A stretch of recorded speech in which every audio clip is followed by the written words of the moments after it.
বাংলাদেশ অভ্যন্তরীণ নৌ চলাচল অধ্যাদেশ ১৯৭৪ পরিচিতি ও মূল ধারা।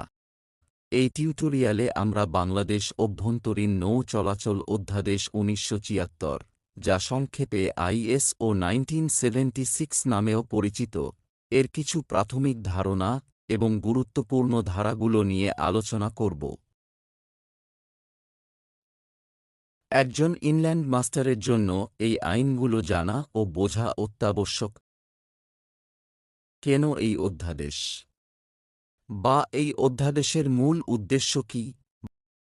বাংলাদেশে নৌপথের গুরুত্ব অপরিসীম। দেশের অর্থনীতি এবং যোগাযোগ ব্যবস্থায় অভ্যন্তরীণ নৌ পরিবহনের ভূমিকা অনস্বীকার্য। এই বিশাল নৌ পরিবহন ব্যবস্থাকে সুনিয়ন্ত্রিত, নিরাপদ এবং দক্ষ করার লক্ষ্যেই ১৯৭৪ সালে এই অধ্যাদেশ প্রণয়ন করা হয়। এর প্রধান উদ্দেশ্যগুলো হল: নিরাপত্তা নিশ্চিতকরণ, নৌযান চলাচলকালে সম্ভাব্য দুর্ঘটনা এড়িয়ে যাত্রী ও পণ্যের নিরাপত্তা বিধান করা। নিয়ন্ত্রণ ও তদারকি, অভ্যন্তরীণ নৌপথে চলাচলকারী সকল নৌযান ও তাদের কর্মীদের কার্যক্রম তদারকি করা। মান নির্ধারণ, নৌযান নির্মাণ, রেজিস্ট্রেশন, সার্ভে এবং রক্ষণাবেক্ষণের জন্য নির্দিষ্ট মানদণ্ড স্থাপন করা। আইনগত কাঠামো, নৌ দুর্ঘটনা, দূষণ এবং অন্যান্য সংশ্লিষ্ট বিষয়ে আইনগত কাঠামো তৈরি করা। দক্ষ জনশক্তি তৈরি, নৌযান পরিচালনার জন্য যোগ্য ও লাইসেন্সপ্রাপ্ত নাবিকদের নিশ্চিত করা।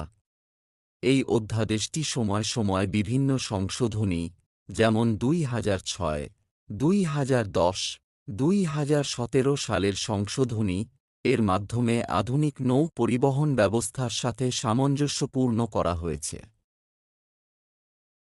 গুরুত্বপূর্ণ সংজ্ঞা। অধ্যাদেশের শুরুতে কিছু মৌলিক শব্দের সংজ্ঞা দেওয়া আছে, যা এই আইনকে সঠিকভাবে বুঝতে সাহায্য করে। পরীক্ষায় এই সংজ্ঞাগুলো প্রায়শই আসে। অভ্যন্তরীণ নৌপথ বা ইনল্যান্ড ওয়াটারওয়েজ, বাংলাদেশের ভৌগোলিক সীমানার মধ্যে অবস্থিত সকল নদ-নদী, খাল, বিল এবং অন্যান্য জলাশয় যা নৌ চলাচলের জন্য ব্যবহৃত হয়। ধারা ২ এর ৭ নং।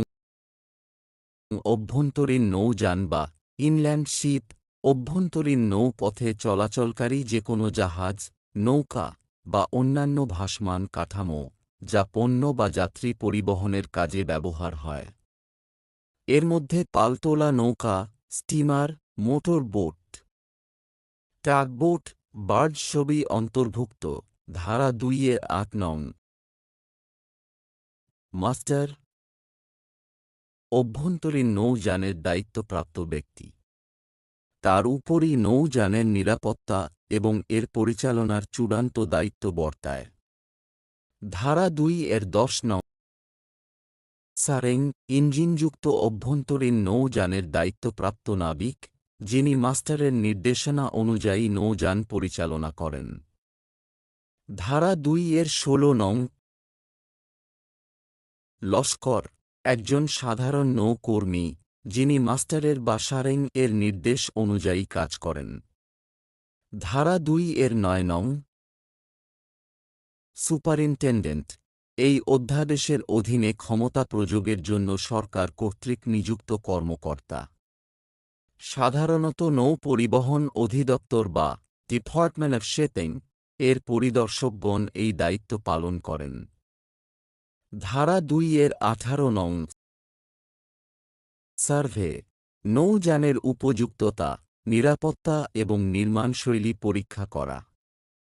এটি নিশ্চিত করে যে একটি নৌযান নিরাপদে চলাচল করতে সক্ষম। ধারা ২ এর ১৯ নং। রেজিস্ট্রেশন, একটি অভ্যন্তরীণ নৌযানকে সরকারিভাবে নথিভুক্ত করার প্রক্রিয়া। রেজিস্ট্রিকৃত ছাড়া কোনো নৌযান অভ্যন্তরীণ নৌপথে চলাচল করতে পারে না। ধারা ২ এর ১৪ নং। লাইসেন্স, সরকার কর্তৃক অনুমোদিত একটি সনদপত্র যা একজন ব্যক্তিকে অভ্যন্তরীণ নৌযান পরিচালনার অনুমতি দেয়। ধারা ২ এর ১১ নং। দুর্ঘটনা, অভ্যন্তরীণ নৌপথে কোনো নৌযানের ক্ষয়ক্ষতি, ডুবে যাওয়া, সংঘর্ষ, আগুন লাগা বা কোনো ব্যক্তি আহত বা নিহত হওয়া। ধারা ২-৪ নং। অধ্যাদেশের প্রযোগ ক্ষেত্র। এই অধ্যাদেশটি বাংলাদেশের অভ্যন্তরীণ নৌপথে চলাচলকারী সকল অভ্যন্তরীণ নৌযানের ক্ষেত্রে প্রযোজ্য। এর আওতায় ছোট ডিঙি নৌকা থেকে শুরু করে বড় যাত্রীবাহী লঞ্চ এবং পণ্যবাহী কার্গো জাহাজ সবই আসে। এটি নিশ্চিত করে যে অভ্যন্তরীণ নৌপথে কোনো নৌযান আইন বহির্ভূতভাবে চলাচল করতে পারবে না। আমরা এই টিউটোরিয়ালে অধ্যাদেশের পরিচিতি এবং কিছু গুরুত্বপূর্ণ সংজ্ঞা নিয়ে আলোচনা করলাম। আপনার ইনল্যান্ড মাস্টারশিপ পরীক্ষার জন্য এই মৌলিক বিষয়গুলো খুব ভালো করে বোঝা দরকার। পরবর্তী টিউটোরিয়ালে আমরা এই অধ্যাদেশের অত্যন্ত গুরুত্বপূর্ণ ধারা ৪, ৫, ৬ এবং ৭ নিয়ে বিস্তারিত আলোচনা করব, যা নৌযানের রেজিস্ট্রেশন এবং সার্ভে সংক্রান্ত। এই অংশটুকু নিয়ে আপনার কোনো প্রশ্ন আছে কি? অথবা আপনি এই সংজ্ঞাগুলো সম্পর্কে কি আরও কিছু জানতে চান? তাহলে অবশ্যই কমেন্ট করুন।